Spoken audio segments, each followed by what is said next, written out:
আজ সকালে চট্টগ্রাম বন্দরে ভারত থেকে আসা একটি গোপন চালানে পাওয়া গেছে লাখ লাখ টাকার অস্ত্র এবং গোলাবারুদ, যা সরাসরি আওয়ামী লীগের গোপন ঠিকানায় পাঠানো হচ্ছে। তারা ১৬ ডিসেম্বর সশস্ত্র অভ্যুত্থানের প্রস্তুতি নিচ্ছে। গতকাল সন্ধ্যায় বিএনপি নেতারা গোপনে ইউনূস সরকারকে চাপ দিয়ে বলেছে যে তারা যদি আওয়ামী লীগ নিষিদ্ধ না করে এবং শেখ হাসিনার সম্পত্তি বাজেয়াপ্ত না করে, তাহলে বিএনপি তাদের সমর্থন তুলে নেবে এবং সরকার পতন ঘটবে। আজ দুপুরে আওয়ামী লীগের সশস্ত্র ক্যাডাররা গোপালগঞ্জে জুলাই আন্দোলনের ২ জন শহীদের পরিবারকে হুমকি দিয়ে বলেছে যে তারা যদি আওয়ামী লীগের বিরুদ্ধে কথা বলে তাহলে তাদের বাড়ি জ্বালিয়ে দেওয়া হবে। পরিবার এখন আতঙ্কে দিন কাটাচ্ছে। গতকাল রাতে আওয়ামী লীগের বিশেষ কমান্ডো টিম ইউনূস সরকারের ৩ জন উপদেষ্টার বাড়ির সামনে গিয়ে দাঁড়িয়ে থেকে তাদের ভয় দেখিয়েছে এবং মাইকে ঘোষণা দিয়েছে যে তারা শীঘ্রই ক্ষমতা ছাড়তে বাধ্য হবে। গতকাল সন্ধ্যায় জামাত এবং বিএনপির গোপন বৈঠকে সিদ্ধান্ত নেওয়া হয়েছে যে জুলাই মাসের গণ অভ্যুত্থানের সব কৃতিত্ব তারা নিজেদের বলে দাবি করবে এবং ছাত্রদের নাম মুছে ফেলে নতুন ইতিহাস লিখবে। ছাত্ররা এখন রাস্তায় নেমে তীব্র প্রতিবাদ করছে।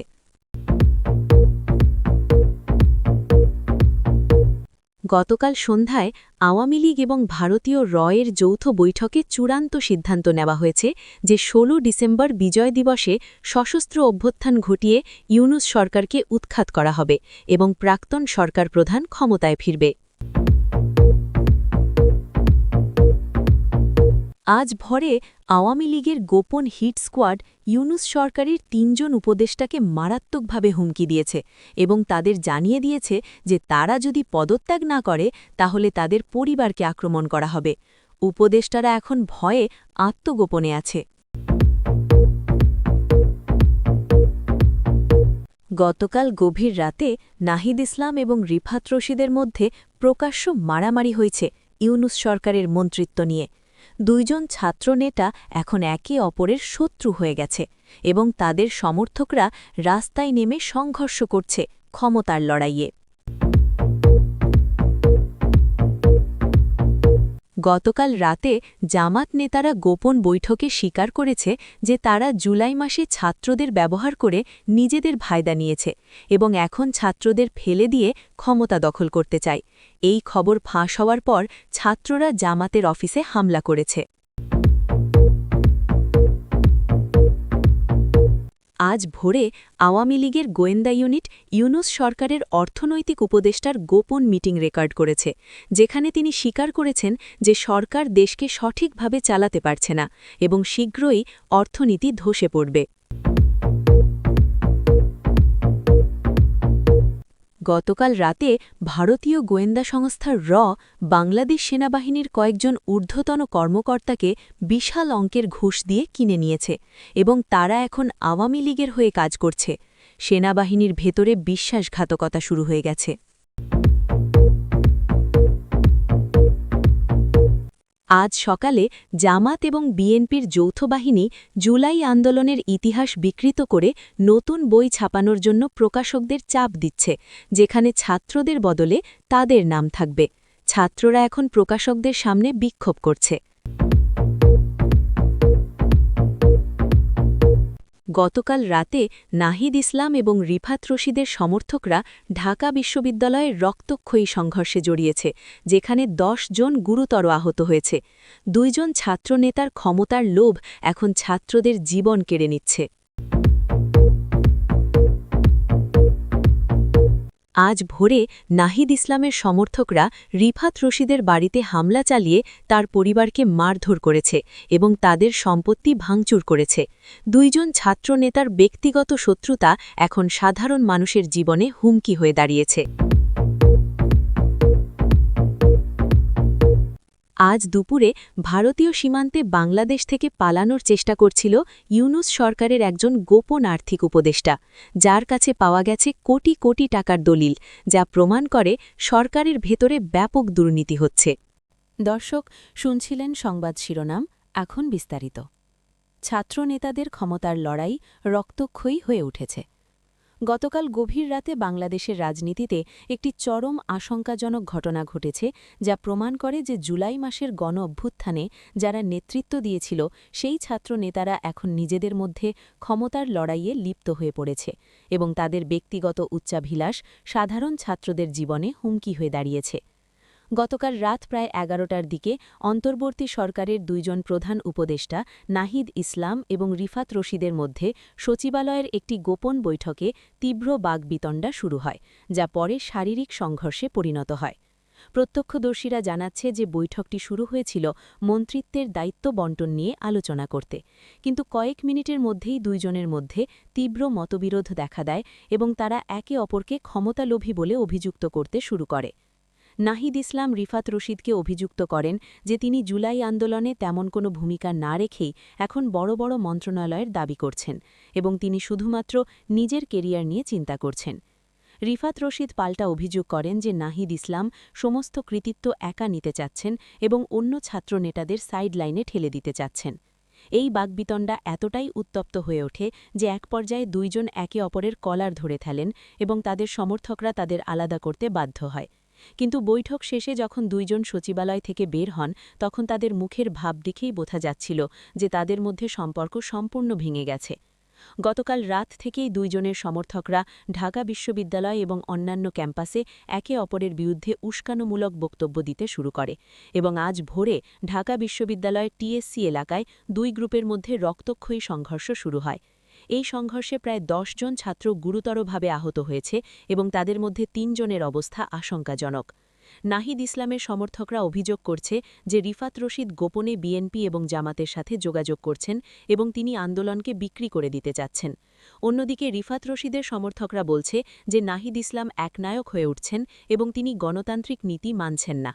সাধারণ ছাত্ররা এখন অত্যন্ত হতাশ এবং ক্ষুব্ধ, কারণ যে নেতাদের তারা বিশ্বাস করে জীবন দিয়েছিল সেই নেতারা এখন ক্ষমতার লোভে একে অপরের সাথে লড়াই করছে। অনেক ছাত্র এখন খোলাখুলি বলছে যে তারা ভুল মানুষদের নেতা বানিয়ে ফেলেছে এবং এই নেতারা আওয়ামী লীগের চেয়েও বেশি ক্ষমতালোভী প্রমাণিত হচ্ছে। রাজনৈতিক বিশ্লেষকরা বলছেন এটি অত্যন্ত বিপজ্জনক লক্ষণ, কারণ ছাত্র নেতাদের এই বিভাজন আওয়ামী লীগ এবং অন্যান্য শক্তিকে ফিরে আসার সুযোগ গড়ে দিতে পারে। অন্তর্বর্তী সরকারের প্রধান উপদেষ্টা এই বিষয়ে উদ্বেগ প্রকাশ করেছেন এবং দুই ছাত্রনেতাকে সংযত থাকতে এবং ঐক্যবদ্ধ থাকতে আহ্বান জানিয়েছেন, কিন্তু তারা কেউই এখনও কোনো প্রকাশ্য বক্তব্য দেননি। আওয়ামী লীগ এই পরিস্থিতিকে কাজে লাগানোর চেষ্টা করছে এবং তারা প্রচার করছে যে ছাত্রনেতারা দেশ চালানোর যোগ্য নয় এবং শীঘ্রই তারা পতন ঘটবে। মানুষ এখন আশঙ্কা করছে যে এই ছাত্রনেতাদের ব্যক্তিগত শত্রুতা জুলাই আন্দোলনের সমস্ত অর্জনকে ধ্বংস করে দিতে পারে এবং দেশ আবার পুরনো অবস্থায় ফিরে যেতে পারে। জামাত এবং বিএনপি ইতিহাস বদলাতে চায়। গতকাল সন্ধ্যায় একটি অত্যন্ত গুরুত্বপূর্ণ এবং আশঙ্কাজনক তথ্য প্রকাশিত হয়েছে, যা প্রমাণ করে যে জামাত এবং বিএনপি জুলাই মাসের গণ অভ্যুত্থানের ইতিহাস বিকৃত করে নিজেদের অনুকূলে নতুন ইতিহাস লিখতে চাচ্ছে এবং ছাত্রদের আত্মত্যাগ ও বীরত্বকে মুছে ফেলতে চাচ্ছে। গোয়েন্দা সূত্র জানাচ্ছে যে গত সপ্তাহে জামাত এবং বিএনপির শীর্ষ নেতারা গোপনে একটি যৌথ বৈঠক করেছে, যেখানে তারা সিদ্ধান্ত নিয়েছে যে জুলাই আন্দোলনের সব কৃতিত্ব তারা নিজেদের বলে দাবি করবে এবং ইতিহাসের বইতে ছাত্রদের নাম থাকবে না, বরং জামাত এবং বিএনপি নেতাদের নাম থাকবে, যারা নাকি এই আন্দোলনের পরিকল্পনা এবং নেতৃত্ব দিয়েছে। তারা ইতিমধ্যে বিভিন্ন প্রকাশকদের কাছে যোগাযোগ করেছে এবং তাদের চাপ দিচ্ছে যেন তারা জুলাই আন্দোলনের উপর যে বই প্রকাশ করবে সেখানে জামাত এবং বিএনপিকে বড় করে দেখানো হয় এবং ছাত্রদের ভূমিকাকে ছোট করে দেখানো হয়।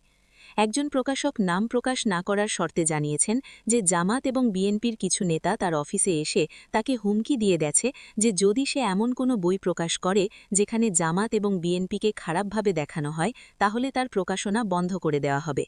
তিনি আরও বলেছেন যে তারা তাকে একটি নতুন পাণ্ডুলিপি দিয়েছে, যেখানে জুলাই আন্দোলনের নায়ক হিসাবে জামাত এবং বিএনপির নেতাদের দেখানো হয়েছে এবং ছাত্রদের শুধুমাত্র তাদের সমর্থক হিসাবে দেখানো হয়েছে। এই খবর ফাঁস হওয়ার পর ছাত্ররা অত্যন্ত ক্ষুব্ধ হয়ে পড়েছে এবং তারা গতকাল থেকে জামাত এবং বিএনপির অফিসের সামনে তীব্র প্রতিবাদ করছে। তারা স্পষ্ট করে বলছে যে জুলাই আন্দোলনে জামাত এবং বিএনপির কোনো ভূমিকা ছিল না, বরং তারা শুধু শেষ মুহূর্তে সুবিধা নিতে এসেছিল এবং এখন সব কৃতিত্ব নিতে চাচ্ছে। ছাত্ররা বলছে যে তারাই রাস্তায় নেমেছিল, তারাই গুলি খেয়ে মরেছে এবং তারাই দেশকে মুক্ত করেছে, কিন্তু এখন জামাত এবং বিএনপি বসে বসে সব ফল ভোগ করতে চাচ্ছে। জামাত এবং বিএনপি অবশ্য এই অভিযোগ অস্বীকার করছে এবং বলছে যে তারা শুধু সত্য ইতিহাস লিখতে চাচ্ছে এবং ছাত্রদের সাথে তাদের কোনো বিরোধ নেই। কিন্তু ছাত্ররা তাদের এই বক্তব্য মানছে না এবং তারা বলছে যে জামাত এবং বিএনপি মিথ্যা বলছে এবং তারা ইতিহাস চুরি করার চেষ্টা করছে। রাজনৈতিক বিশ্লেষকরা বলছেন এটি অত্যন্ত বিপজ্জনক, কারণ যদি জামাত এবং বিএনপি সফল হয় তাহলে ভবিষ্যৎ প্রজন্ম জানবে না যে আসলে কারা এই আন্দোলন করেছিল এবং কারা শহীদ হয়েছিল। তারা আরও বলছেন যে এটি একটি সুপরিকল্পিত ষড়যন্ত্র, যার মাধ্যমে জামাত এবং বিএনপি তাদের অতীত অপরাধগুলো ঢেকে দিতে চাচ্ছে এবং নিজেদের নায়ক হিসাবে প্রতিষ্ঠা করতে চাচ্ছে। আওয়ামী লীগ এই পরিস্থিতিকে সমর্থন করছে, কারণ তারা জানে যে জামাত এবং বিএনপি যদি ছাত্রদের সাথে লড়াই করে তাহলে আওয়ামী লীগের ফিরে আসা সহজ হবে। আওয়ামী লীগ এবং রয়ের ১৬ ডিসেম্বর পরিকল্পনা। ১৬ ডিসেম্বর বিজয় দিবসের দিন আওয়ামী লীগ এবং ভারতের গোয়েন্দা সংস্থার রয়ের সহায়তায় এক সামরিক অভ্যুত্থান ঘটিয়ে অন্তর্বর্তী সরকারকে উৎখাত করার এবং প্রাক্তন সরকার প্রধানকে আবার ক্ষমতায় বসানোর চূড়ান্ত পরিকল্পনা করেছে। গোয়েন্দা সূত্র জানাচ্ছে যে গত সপ্তাহে ভারতের রাজধানী দিল্লিতে আওয়ামী লীগের শীর্ষ নেতা এবং রয়ের ঊর্ধ্বতন কর্মকর্তাদের মধ্যে একটি অত্যন্ত গোপনীয় বৈঠক হয়েছে, যেখানে তারা ১৬ ডিসেম্বরের জন্য একটি বিস্তারিত পরিকল্পনা চূড়ান্ত করেছে। এই পরিকল্পনা অনুযায়ী ১৬ ডিসেম্বর সকালে ঢাকাসহ সারা দেশে একযোগে আওয়ামী লীগের সশস্ত্র ক্যাডাররা গুরুত্বপূর্ণ সরকারি ভবন, টিভি স্টেশন এবং অন্যান্য কৌশলগত স্থাপনা দখল করে নেবে এবং তারপর ঘোষণা দেবে যে অন্তর্বর্তী সরকার আর নেই এবং প্রাক্তন সরকার প্রধান আবার ক্ষমতায় ফিরে এসেছেন। এই অভ্যুত্থানে সম্পূর্ণ সহায়তা দেবে এবং প্রয়োজনে ভারতীয় মাহিবাহিনী বাংলাদেশ সীমান্ত দিয়ে প্রবেশ করে আওয়ামী লীগকে সাহায্য করবে। বৈঠকে সিদ্ধান্ত নেওয়া হয়েছে যে বাংলাদেশ সেনাবাহিনী এবং পুলিশের মধ্যে যেসব আওয়ামী লীগ সমর্থক আছে তারা সেদিন নিরপেক্ষ থাকবে এবং অভ্যুত্থানকে বাধা দেবে না। এর বিনিময়ে তাদের পদোন্নতি এবং বিশেষ সুবিধা দেওয়া হবে। গোয়েন্দা সূত্র আরও জানাচ্ছে যে চট্টগ্রাম বন্দর দিয়ে ভারত থেকে গোপনে বিশাল পরিমাণ অস্ত্র এবং গোলাবারুদ আনা হচ্ছে, যা আওয়ামী লীগের গোপন অস্ত্রাগারে মজুত করা হচ্ছে এবং সেগুলো ১৬ ডিসেম্বর ব্যবহার করা হবে। এই অস্ত্রগুলোর মধ্যে রয়েছে আধুনিক রাইফেল, গ্রেনেড এবং এমনকি ভারী মেশিন গান, যা প্রমাণ করে যে এটি একটি সুপরিকল্পিত সামরিক অভ্যুত্থান হতে যাচ্ছে। আওয়ামী লীগ ইতিমধ্যে তাদের সশস্ত্র ক্যাডারদের বিশেষ প্রশিক্ষণ দিচ্ছে এবং তাদের জানানো হয়েছে যে ১৬ ডিসেম্বর তারা যে কোনো মূল্যে ক্ষমতা দখল করবে এবং যদি কেউ বাধা দেয় তাহলে তাদের গুলি করে হত্যা করতে হবে। অন্তর্বর্তী সরকারের গোয়েন্দা সংস্থা এই পরিকল্পনা সম্পর্কে জানতে পেরেছে এবং তারা সর্বোচ্চ সতর্কতা জারি করেছে, কিন্তু তারা নিশ্চিত নয় যে তারা এই অভ্যুত্থান ঠেকাতে পারবে কিনা, কারণ সেনাবাহিনী এবং পুলিশের মধ্যে কতজন আওয়ামী লীগের সাথে আছে তা তারা জানে না। রাজনৈতিক বিশ্লেষকরা বলছেন এটি বাংলাদেশের জন্য সবচেয়ে বিপজ্জনক মুহূর্ত এবং যদি আওয়ামী লীগ এবং সফল হয় তাহলে দেশে আবার স্বৈরশাসন ফিরে আসবে এবং জুলাই আন্দোলনের সমস্ত শহীদের রক্ত বৃথা যাবে।